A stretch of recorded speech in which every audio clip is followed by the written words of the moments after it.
Hello मित्रों, जय माताजी, जय श्री राम। तो मित्रों, जे गांधीनगરની અંદર 26મી જાન્યુઆરીની રાત્રે 3 વાગે જે સંમેલન મળ્યું હતું ઠાકોર સમાજનું, ગુજરાત ક્ષત્રિય ઠાકોર સેનાનું, તેની અંદર અલ્પેશજી ઠાકોરે કેમ રાજનીતિ છોડી દેવાની વાત કરી, એ મુદ્દા પર આપણે એકવાર વિસ્તૃતથી ચર્ચા કરીશું મિત્રો। કે અલ્પેશ ઠાકોરને એવું તો શું થયું કે એમણે કહી દીધું કે હું રાજનીતિ છોડી દઈશ। તો મિત્રો, આપણે પહેલા આપણે તેમને સાંભળી લઈએ અલ્પેશભાઈ ઠાકોરને કે એમણે કેમ કહ્યું રાજનીતિ છોડવાનું, અને એના પછી આ મુદ્દા પર આપણે એકવાર વિસ્તૃતથી ચર્ચા પણ કરીશું મિત્રો।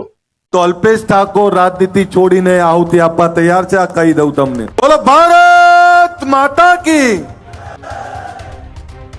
અવાજ થોડો બુલંદ હોય તો જ ખબર પડે। આજે ગુજરાત ક્ષત્રિય ઠાકોર સેનાના આમંત્રણને માન આપીને સમગ્ર ગુજરાતનો સમાજ આવ્યો છે, અને સમાજની સાથે તમામ સામાજિક રાજકીય શ્રેષ્ઠીઓ આવ્યા છે। શ્રેષ્ઠીઓ અનેક આગેવાનો આ મંચ ઉપર બેઠા છે। ત્યારે આજે જ્યારે રાત્રે 3 વાગે આ સંમેલન, આ સભા બોલાવવાની વાત કરી, ત્યારે ઘણા લોકોના મનમાં શંકા કુશંકાઓ હતી કે રાત્રે 3 વાગે કેમ, અને આવી કડકડતી ઠંડીમાં રાત્રે 3 વાગે કોણ આવે। અનેક સવાલો, અનેક વિચારો હતા। પરંતુ આપને કહું દોસ્તો, આ સમાજ વચ્ચે વર્ષોથી ફરું છું। એ સૌરાષ્ટ્રથી શરૂ કરેલી મારી સફર સૌરાષ્ટ્રના એક એક ગામડાઓમાં ફર્યો છું, ઉત્તર ગુજરાતના એક એક ગામડાઓમાં ગયો છું, મધ્ય ગુજરાતથી લઈને દક્ષિણ ગુજરાત સુધી ગયો છું। અલ્પેશ ઠાકોર રાતોરાત નહીં દેખાણો, એના પહેલા આ ગામડાઓ અને ગામડાઓની ધૂળ મેં જોઈ છે, ધૂળ ખાધી છે મેં। આખા ગુજરાતમાં આ ગુજરાત ક્ષત્રિય ઠાકોર સેના ઓબીસી એકતા મંચની સ્થાપના કરી છે। દોસ્તો, જ્યારે આ સમાજના સંગઠનની વાત કરી મેં, સમાજની અનેક પીડાઓ હતી। કોઈ કદાચ મને સવાલ કરે કે ગુજરાત ક્ષત્રિય ઠાકોર સેનાની સ્થાપના કર્યા પછી સમાજને શું મળ્યું, તો તમારી છાતી ઉપર હાથ મૂકીને જવાબ આપજો કે બનાસકાંઠાના ઠાકોરને આ અમદાવાદના રાણીપમાં અલ્પેશ ઠાકોર કોણ રહે છે ઓળખતા હતા ખરા તમે? એક તાલુકાના એક ગામથી બીજા ગામના આપણે નતા ઓળખતા, ત્યારે એક તાલુકાથી બીજો તાલુકો, અને એ સમાજને ઉત્તરથી દક્ષિણ, દક્ષિણથી મધ્ય, અને મધ્યથી સૌરાષ્ટ્ર સુધી એક કરવું એ કોઈ નાના છોકરાના ખેલ નથી। 15 વર્ષથી આ સંગઠન ચલાવીએ છીએ અમે, પણ આ સંગઠન 15 વર્ષ થયા બને સાહેબ, તમામ નેતાઓની રાજનીતિક વિચારધારા અલગ છે, પણ સામાજિક વિચારધારા માટે એક મંચ ઉપર બેઠા છે। આવું પૂછ્યું કે રાતના 3 વાગે શું આ અભ્યુદય શેનો? અભ્યુદય એનો, અભ્યુદયનો મતલબ શ્રેષ્ઠ સમય। અભ્યુદય એનો કે હા, હવે વ્યસનની સામે જાગ્યા છીએ। એ દિવસ યાદ કરો, 2016 26મી જાન્યુઆરીનો એ દિવસ, જ્યારે જીએમડીસી ગ્રાઉન્ડમાં આપણે લાખોની સંખ્યામાં એકત્રિત થયા હતા, અને ત્યારે વાત મૂકી હતી વ્યસન મુક્તિની। અને જ્યારે વ્યસન મુક્તિની વાત મૂકી, ત્યારે લોકો આપણા પર હસતા હતા। કેમ હસતા હતા? કે આપણામાં વ્યસનો ખૂબ હતા। કોઈ સમાજનો દીકરો રાહ ભટકેલો દારૂ પીને જતો હોય તો લોકો એવું જ કે આ ઠાકોર હશે। પણ જ્યારે 2016 26મી જાન્યુઆરીએ વ્યસન મુક્તિનો મહાકુંભ કરીને એક વિચારધારા મૂકી, રાત નહીં ખ્વાબ બદલતા है। બોલું ને, रात नहीं ख्वाब बदलता है, मंजिल नहीं कारवा बदलता है, जज्बा रखो जीतने का, क्योंकि किस्मत बदले ना बदले वक्त जरूर बदलता है। ખબર પડે છે? रात नहीं ख्वाब बदलता है, रात नहीं ख्वाब बदलता है, मंजिल नहीं कारवा बदलता है, जज्बा रखो जीतने का, क्योंकि किस्मत बदले ना बदले वक्त જરૂર બદલતા હૈ. આજ વક્ત બદલવો છે ને એટલે ભેગા કર્યા છે તમને. સમય પાછો લાવવો પડે, સમયના પન્નાને પાછા ફેરવવા પડે. એ ચાહે શિક્ષણની વાત હોય, ચાહે રોજગારની વાત હોય, કે ચાહે ભાઈ રાજનીતિની વાત હોય. અરે આગેવાનોને કહીએ છીએ કે સાહેબ, આ સમાજમાં એક એવા બોલકા યુવાનો તૈયાર કર્યા છે અમે, જે સમાજની ચિંતા કરે છે. આ લાલ કેસ વાળા યુવાનો, તમે વિચારો, રાતના 3 વાગે સભા કરે અને રાજકીય આગેવાનોને બોલવાની પ્લેટફોર્મ પૂરું પાડે, અને એમને તો શું મળવાનું છે હજુ ખબર નહીં. એક વિચારધારા માટે મથે છે. અને સાહેબ, આ બધા એવા લોકો છે કે છેલ્લા 15 વર્ષથી મારી જોડે છે. આમાંથી 98% લોકો એવા છે કે 15 વર્ષથી મને હિંમત આપતા રહે છે, ચિંતા ના કરો, આવનારો સમય આપણો છે. મારા ગુજરાત ક્ષત્રિય ઠાકોર સેનાના મારા તમામ યુવાનોની માફી માંગુ છું, કારણ કે આજે એમને બધાએ બોલવાનું હતું, પણ માફ કરશો, સમય ખૂબ છે. સમય એટલો બધો હતો કે આખી રાત ગઈ છે, તમને સાંભળી નહીં શક્યા, પણ તમે ખૂબ મહેનત કરી છે. તમારા થકી જ આ સંગઠન છે. તમને સાંભળવા હતા, મારે સાંભળવા હતા.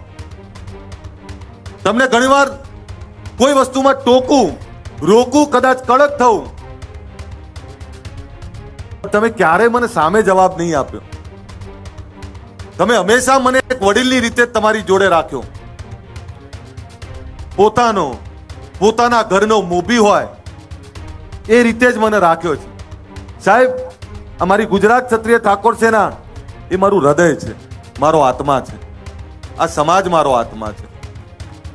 સાહેબ, મેં તો રાજનીતિ પણ આ લોકો માટે જ પસંદ કરી છે.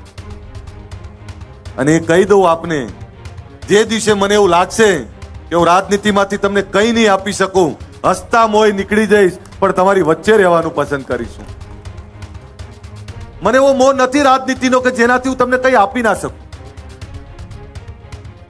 મરતા મરત કંઈક આપીને જઈશ, એટલું યાદ રાખજો. આ એક ભવન આપ્યું છે, આવનારા સમયમાં 8 ભવનોના ખારત મુહૂર્ત કરવાના છે આપણે. મારા માટે પહેલા તમે છો, મારા માટે એ પહેલા ગરીબ લોકો છે. તો મિત્રો, તમે અલ્પેશભાઈ ઠાકોરને સાંભળી લીધા કે શું કઈ રાજનીતિ છોડવાનું શું કારણ છે અને શું એમણે કીધું ગુજરાત ક્ષત્રિય ઠાકોર સેના અને ઠાકોર સમાજ વિશે.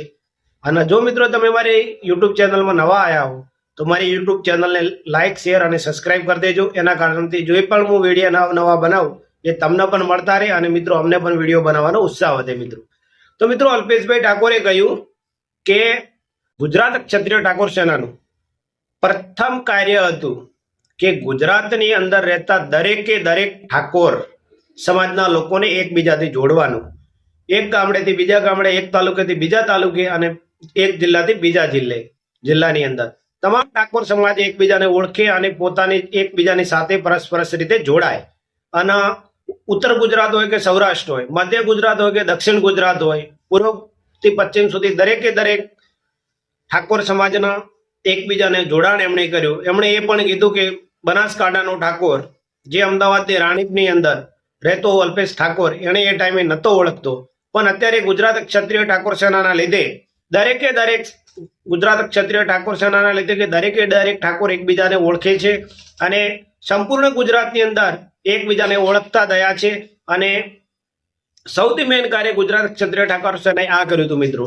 અને એના પછી એમણે 2016ની અંદર 26મી જાન્યુઆરી જીએમડીસી ગ્રાઉન્ડમાં પ્રથમ મહાસંમેલન યોજ્યું હતું. એની અંદર મિત્રો વ્યસન મુક્તિનું એમણે કારણ મેન મુદ્દો મૂક્યો હતો, વ્યસન મુક્તિ, અને બીજો હતો રોજગારનો.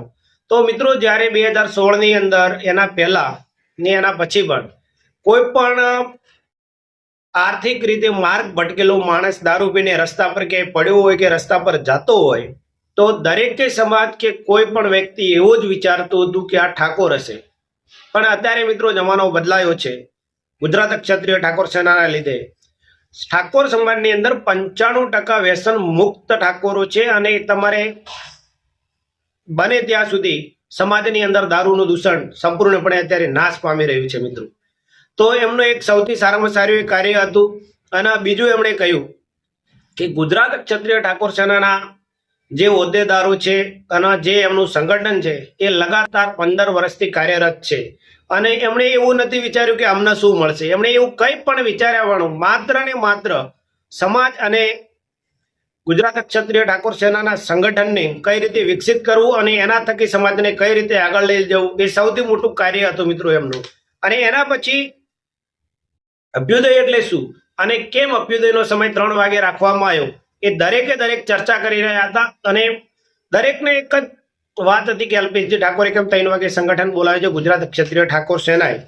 તો અભ્યુદયનો મતલબ એવો હતો કે અમે હવે વ્યસનો છોડીને શિક્ષણના માર્ગે આગળ વધવા માંગીએ છીએ અને અમારે અમારા દીકરા દીકરીઓને ભણાવવા છે અને સારું એવું શિક્ષણ આપી અને દરેક સમાજની હરોળમાં અમારા દીકરા દીકરીઓ પણ આવવા જોઈએ. ડીએસપી કે કલેક્ટર એ અમારા દીકરા દીકરી પણ બનવા જોઈએ અને ગવર્મેન્ટની અંદર સૌથી વધુમાં વધુ અમારા દીકરા દીકરી પણ હોવા જોઈએ જોબ કરતા અને દરેક પોતપોતાની જાતે રોજગાર મેળવતું થાય સમાજ એના માટે પણ એ બહુ મહત્વનું હતું. એટલે 3 વાગ્યાનો સમય રાખ્યો હતો મિત્રો.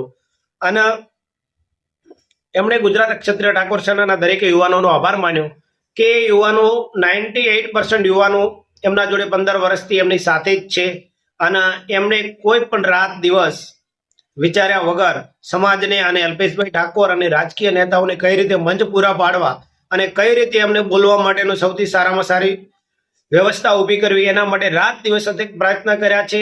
એના માટે પણ એમને એમનો આભાર માન્યો હતો ગુજરાત ક્ષત્રિય ઠાકોર સેનાના તમામનો. અને અન્ય સમાજના લોકોને એમણે ટકોર કરી હતી જે અત્યારે પૈસે ટકે સદ્ધર સમાજો છે એમના બાળકો અત્યારે દારૂના અનેક જાતના વ્યસનોની અંદર સપડાઈ રહ્યા છે. તો એમણે એક ટકોર કરી હતી કે અમારા બાપ દાદા અમે એવા સમાજની અંદર જન્મ્યા છીએ કે જેના બાપ દાદા અને જોડે જમીન જાગીર અને અન્ય સમાજની રખેવાળી હતી. અમે તો આ વ્યસન અત્યારે છોડ્યા છે એના પહેલા અમે બહુ બધું સહન કર્યું છે અને અમારા સમાજે તો સહન કરી લીધું છે પણ અન્ય સમાજ આ સહન નહીં કરી શકે. એટલે એમણે એ પણ કીધું કે તમે તમારા દીકરા દીકરીઓને જો વ્યસનના માર્ગે જતા હોય તો એમને પાછા વાળો. એ પણ એમણે ટકોર કરી. અને 2026માં નવો વિચાર લઈને 10 વર્ષ પછી આયા છે શિક્ષણનો એટલા માટે કે એક સરસ્વતી ધામ બને અને એ સરસ્વતી ધામની અંદર ગુજરાતના તમામ ઠાકોર સમાજના બાળકો અભ્યાસ કરે. એની અંદર યુપીએસસી જીપીએસસીની એક્ઝામની તૈયારી થાય, અગત્યની લાઇબ્રેરી બને, વિદેશની અંદર ભણવા અને રોજગાર માટેની સુવિધાઓ પૂરી પાડવામાં આવે. ત્યાંથી સમાજને કઈ રીતે માર્ગદર્શન આપવું અને ઠાકોર સમાજના બાળકોને કઈ રીતે વ્યવસ્થિત અને સુસંગઠિત કરી અને શિક્ષણના માર્ગે આગળ લાવવા, કઈ રીતે ડીએસપી અને કલેક્ટર સુધીની એક્ઝામો પાસ કરાવી એ તમામ જાતનું માર્ગદર્શન મિત્રો ત્યાંથી એમણે આપવા માટે એક શૈક્ષણિક ભવનનું બનવામાં આવી રહ્યું છે અને એનું બ્રહ્મ મુહૂર્ત પણ કરવામાં આવશે, જમીન ભૂમિપૂજન પણ મિત્રો. અને એમણે એ પણ કીધું કે 3 વાગે દરેકને વક્ત બદલવા માટે ભેગા કર્યા છે. વક્ત દરેક ક્ષેત્રની અંદર બદલવાનો છે, રોજગારની અંદર, શિક્ષણની અંદર, નોકરીની અંદર અને તમામ સમાજના બાળકોને વ્યસન મુક્ત કરીને સારી રીતે શિક્ષણ આપીને આગળ લઈ જવાની વાત પણ કરી એમણે મિત્રો. અને એમણે સમાજને કહ્યું કે તમારે હક અને અધિકાર માટે મથવાની અને લડવાની વાત કરી અને કહ્યું કે કામ પણ કરવું પડશે મિત્રો તો જ આપણે આગળ આવીશું. રાત્રે 3 વાગે બ્રહ્મ મુહૂર્તની અંદર બોલાવવાનું કારણ એક જ હતું કે સરસ્વતી ધામનું ભૂમિપૂજન કરવામાં આવે અને જે ભૂમિપૂજન કરીને જે સ્કૂલ બનશે, જે સમાજનું બિલ્ડિંગ બનશે એની અંદર 2000 દીકરા દીકરીઓ રહી શકે અને ભણી શકે એની સંપૂર્ણ સુવિધા આની અંદર હતી મિત્રો. અને ગુજરાત ક્ષત્રિય ઠાકોર સેનાની જવાબદારીની પણ એમણે વાત કરી કે તમામ નેતાઓ જો અત્યારે મને મંચ પૂરું પાડે અને અહીંયા દરેક પોતાની પાર્ટીને છોડીને સમાજની માટે આગળ આવ્યા છે તો અમે પણ તમારું દરેક રીતે ધ્યાન રાખીશું. અને બીજું એમણે એ પણ કહ્યું કે હું તમને ગુજરાત ક્ષત્રિય ઠાકોર સેના અને ઠાકોર સમાજને કંઈ નહીં આપી શકું તો રાજનીતિ છોડી દઈશ અને તમારી વચ્ચે રહેવાનું વધુ પસંદ કરીશ. તો મિત્રો અલ્પેશ ઠાકોરે એટલા માટે કીધું કે હું કંઈ પણ તમારા માટે નહીં કરી શકું તો હું રાજનીતિ છોડી દઈશ પણ તમારી વચ્ચે રહેવાનું વધુ પસંદ કરીશ. અને એમણે એક બીજી પણ ટકોર કરી કે અત્યારે આ પહેલું ભવન આપી રહ્યો છું અને આના પછી હજી બીજા 8 ભવનોનું ભૂમિપૂજન કરવાનું છે. તો મિત્રો અલ્પેશભાઈ ઠાકોરે જે ગર્જના કરી એ સમાજ માટે સૌથી સારામાં સારું વ્યવસ્થિત અને સુસંગઠિત શિક્ષણ માટેની વાત કરી તમે મિત્રો મારી યુટ્યુબ ચેનલમાં નવા આવો તો મારી ચેનલને સબસ્ક્રાઇબ કરી લેજો. આથી અવનવા આવતા દરેક વિડીયો હું તમારા સુધી પહોંચાડી શકું મિત્રો. જય માતાજી, જય શ્રી રામ.